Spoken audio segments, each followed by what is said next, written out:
बार की बात है। मीरा नाम की एक लड़की थी। मीरा बहुत मेहनती थी और वो एक ऑफिस में काम करके अपना घर चलाती थी। वो अपने माता पिता की इकलौती संतान थी और इसीलिए उसके ऊपर कई जिम्मेदारियां थी। एक दिन सुबह सुबह, पापा ये लीजिए आपकी इस महीने की दवाइयाँ, इन्हें वक्त से खा लीजिएगा। और माँ आप ध्यान रखिएगा कि पापा समय से अपनी दवाइयाँ ले। हाँ हाँ मीरा, मैं ध्यान रखूंगी। बस तुम जल्दी से ऑफिस के लिए निकलो, तुम्हें देर हो रही है। हाँ बेटा, जाओ, वरना तुम्हारी बॉस आज फिर से तुम्हें डांटेगी। हाँ पापा, अब तो मुझे आदत सी हो गई है। चलिए, अच्छा अब मैं निकल रही हूँ, आप दोनों अपना ध्यान रखना। मीरा तो चली जाती है, लेकिन उसकी माँ सुशीला आज कुछ परेशान सी दिख रही थी। उन्हें यूँ देखकर मीरा के पापा बोलते हैं, क्या हुआ भाग्यवान, किस बात से परेशान हो? अरे कब तक मीरा हमें ही देखती रहेगी? उसकी अपनी भी तो कोई जिंदगी है ना। अब हमें उसके लिए भी तो रिश्ता देखना चाहिए। हाँ, कह तो तुम सही रही हो सुशीला, मगर शादी में कितना खर्चा हो जाएगा और फिर वही दहेज की बात सामने आ जाती है। लेकिन मैं कुछ लोगों से रिश्ते की बात करता हूँ। मीरा के माता पिता हमेशा उसकी शादी के लिए परेशान रहते थे, लेकिन उधर मीरा के मन में तो कुछ और ही चल रहा था। जिस ऑफिस में मीरा काम करती थी, उसे वहाँ एक लड़का बहुत पसंद था। लड़के का नाम अनुज था और मीरा अक्सर अनुज को चोरी छिपे देखा करती थी। आज भी जैसे ही ऑफिस में मीरा का थोड़ा बहुत काम खत्म होता है, उसकी नजर अनुज पर पड़ती है। वो हंसते हुए किसी से फोन पर बात कर रहा था। तभी मीरा की दोस्त शालिनी उससे कहती है, क्या मीरा, तू कब तक अनुज को ऐसे छिप छिप कर देखेगी? कभी तो जाकर उसे अपने मन की बात बोल। क्या? अरे नहीं नहीं शालिनी, जरा देखो तो अनुज को कितना खुश होकर किसी से फोन पर बात कर रहा है। मुझे तो लगता है कि वो किसी और को चाहता है और अभी उसी से फोन पर बात कर रहा है। क्या मीरा, तू भी ना कुछ भी सोच लेती है। अरे जब तक तो खुद जाकर उससे अपने दिल की बात नहीं बताएगी, तुझे कुछ भी पता नहीं चलेगा। अरे मैं तो कहती हूँ इस वैलेंटाइंस डे पर तू अनुज को प्रपोज ही कर दे, क्योंकि मुझे भी लगता है कि वो तुझे चाहता है। शालिनी की बात सुनकर मीरा हैरान रह जाती है। क्या क्या सचमुच तुझे ऐसा लगता है शालिनी? हाँ हाँ, मैंने भी उसे तुझे देखते हुए देखा है। तो इस वैलेंटाइंस पर उससे बात कर ही ले मीरा। शालिनी की बात सुनकर मीरा का आत्मविश्वास बढ़ जाता है और वो सोच लेती है, ठीक है फिर इस वैलेंटाइंस डे पर मैं अनुज से बात कर ही लूंगी। अब तो मुझे भी लग रहा है कि सब कुछ अच्छा होगा। शुक्रिया शालिनी। अरे ये तो मेरा फर्ज था मीरा। इतना कहकर शालिनी वहाँ से चली जाती है और मीरा अपने काम में लग जाती है। लेकिन असल में शालिनी ने मीरा को फंसाने के लिए उससे ये सब बातें की थी। सच्चाई तो ये थी कि अनुज को सिर्फ मीरा ही नहीं, ऑफिस की कई लड़कियां चाहती थी और उनमें से एक शालिनी भी थी। लेकिन शालिनी भी ये जानना चाहती थी कि क्या अनुज की जिंदगी में कोई और था या नहीं। इस वैलेंटाइंस डे जब मीरा अनुज को पूछेगी तो मुझे भी ये पता चल जाएगा कि क्या अनुज किसी और को चाहता है, और अगर उसकी जिंदगी में कोई और नहीं होगा तब मैं जाकर अनुज से बात कर लूंगी। वैसे भी उस बदसूरत मीरा को तो अनुज मना ही कर देगा। लेकिन उधर मीरा अपने ही ख्यालों में गुम थी। पता नहीं अनुज को क्या पसंद होगा। मुझे उसके लिए क्या क्या लेना चाहिए? फूल या चॉकलेट्स या फिर वैलेंटाइंस डे वाला कार्ड? नहीं नहीं, ये तो हर कोई लेता है, मुझे कुछ अलग करना है। मीरा ये सब सोच ही रही थी कि तभी उसे ख्याल आता है, अरे हाँ, मैंने अक्सर अनुज को किताबें पढ़ते हुए देखा है, तो क्यों ना मैं उसके लिए कोई किताब खरीद लूं? ये अच्छा रहेगा, यही करती हूँ। फिर क्या था, देखते ही देखते वैलेंटाइंस डे आ जाता है और मीरा एक किताब खरीद लेती है। अनुज ऑफिस के बाहर ही खड़ा था और अंदर जाने ही वाला था कि तभी मीरा उसे रोक लेती है। लेकिन मीरा कुछ कहती उससे पहले ही वहाँ शालिनी आ जाती है। अरे अनुज, तुम आ गए? हाँ शालिनी, वैसे मीरा मुझसे कुछ कहना चाहती थी, कहो ना मीरा।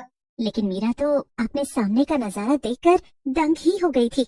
शालिनी, ये ये सब क्या है? तुम दोनों? ओह हाँ मीरा, वो मुझे माफ करना, मैं तुम्हें बताना भूल गई। दरअसल कल रात अनुज ने मुझसे कहा कि वो मुझे पसंद करता है और मेरे साथ वैलेंटाइंस डे मनाना चाहता है। ये सुनकर तो मैं बहुत खुश हो गई और मैंने झटपट इसे हाँ कर दिया। क्या? मगर ओ हाँ, वैसे अनुज एक बात जानते हो, मीरा भी तुम्हें पसंद करती है। उसके हाथ को देखो, लगता है तुम्हारे लिए वैलेंटाइंस का तोहफा। ये सुनकर अनुज हंसने लगता है। क्या मीरा?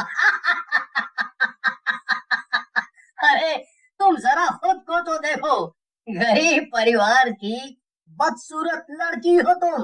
अरे तुम तो मेरे साथ खड़ी होगी तो मेरे घर की बाई लगोगी। भला मैं तुम्हारे साथ वैलेंटाइंस डे क्यों मनाऊंगा? चलो शालिनी, हम अंदर चले। हाँ अनुज, चलो। वैसे मीरा, मुझे माफ करना, बाद में मिलती हूँ। फिर शालिनी और अनुज ऑफिस के अंदर चले जाते हैं, लेकिन मीरा की आंखों में आंसू थे। वो जोर जोर से रोते हुए अपने घर लौटने लगती है। मैं तो बस वैलेंटाइंस डे मनाना चाहती थी, भला इसमें मेरी क्या गलती कि मैं गरीब और बदसूरत हूँ। मीरा बहुत ज्यादा निराश हो जाती है। वो पैदल घर लौट ही रही थी कि तभी वो देखती है कि रास्ते में कई लड़के लड़कियां साथ में वैलेंटाइंस डे मना रहे थे। ये देखकर मीरा और ज्यादा निराश हो जाती है। वो गुस्से में सड़क पार करने लगती है कि तभी एक गाड़ी आती है और मीरा उससे टक्कर खाकर गिर जाती है। मीरा की उसी वक्त मौत हो जाती है और वो एक चुड़ैल में बदल जाती है। ये क्या हुआ? मैं मर गई? नहीं, ये मेरे साथ अच्छा नहीं हुआ।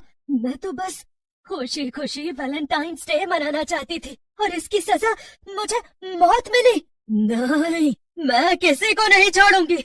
हर उस प्यार करने वाले को मार दूंगी जो आज वैलेंटाइंस डे मनाएगा।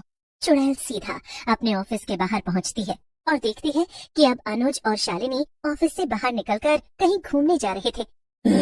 अच्छा, मुझे मारकर ये दोनों अब वैलेंटाइंस डे मनाने जाएंगे। अभी बताती हूँ इन्हें। और उनके साथ साथ उनके होटल तक पहुंच जाती है जहां वो दोनों खाना खाने जाने वाले थे। फिर दोनों अंदर चले जाते हैं और शालिनी का केक वहां आ जाता है। ये सब देखकर दूर खड़ी चुड़ैल का गुस्सा बहुत बढ़ जाता है और वो अपने जादू से केक उठाकर शालिनी के मुंह पर फेंक देती है। बचाओ! अरे अनुज, ये क्या किया तुमने? इतने में चुड़ैल उनके पास आ जाती है और शालिनी अनुज दोनों का सर एक दूसरे से लड़ा देती है। होटल में चुड़ैल को देखकर हर तरफ अफरा तफरी मच जाती है। तभी चुड़ैल तेज आवाज में चिल्लाते हुए कहती है, रुक जाओ सब अपनी अपनी जगह, वरना अच्छा नहीं होगा। एक एक को मार दूंगी।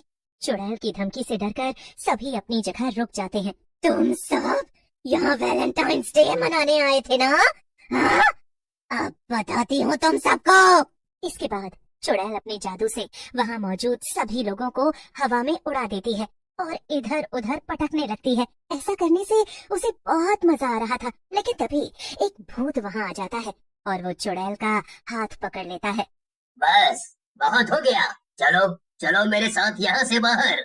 चुड़ैल अपना हाथ छुड़ाने की बहुत कोशिश करती है, लेकिन भूत की पकड़ बहुत मजबूत थी और वो चुड़ैल से बहुत ज्यादा ताकतवर था।